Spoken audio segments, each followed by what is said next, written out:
First to you, Congressman Bishop, will there be new hearings with AG Merrick Garland? Will you guys bring in the FBI? Because the counterterrorism criminal divisions, after this government whistleblower revealed FBI emails that they are spying on parents upset with school boards, what's the plan of action now? Liz, this is a huge new development, very concerning. An FBI agent troubled enough by this news to come forward as a whistleblower to report that the counterterrorism division of the FBI is threat tagging parents across the country in terrorism databases. And of course, we didn't know anything about it. And you know, Liz, this came out, that memo went out to the FBI on October 20, one day before AG Garland testified the last time. And I had written weeks before that asking for all the documents relating to his memo that started this on October 4.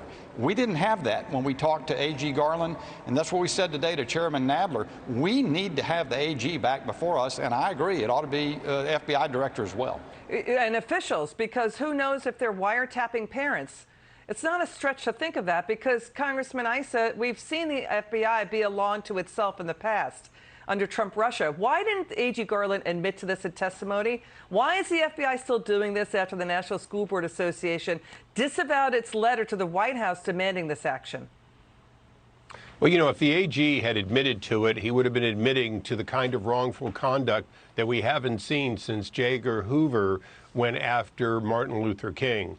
The fact is, targeting the innocent, targeting any group simply because they're an inconvenient truth when they protest at school boards is no different than the civil rights movement, no different than when Lois Lerner targeted Tea Party groups for their beliefs. The fact is, it's weaponizing government agencies against people that are your political adversaries. In this strange case, the political adversaries are moms caring about their kids getting an education, a real education, not just a video conference with their teacher remotely. So are they trying to squash dissent? Because school board parents are a powerful new voting bloc. We saw that in Virginia. Right? I mean, so is that what's happening? This is a total deal breaker for independents. They don't like what they see here. And Congressman Issa makes a good point. We've seen this kind of big government power abused in the past.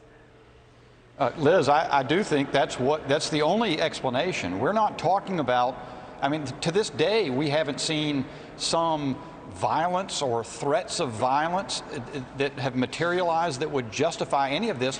What's left is that a left-wing political group called on the White House, and then the White House, and then this letter materializes that the White House helped to orchestrate, and the Attorney General jumps to the command and directs the FBI to go harass this political movement across the country, grassroots political movement. It is a pure corruption of the use of federal law enforcement authority, and there are a lot of questions that have to be answered about it.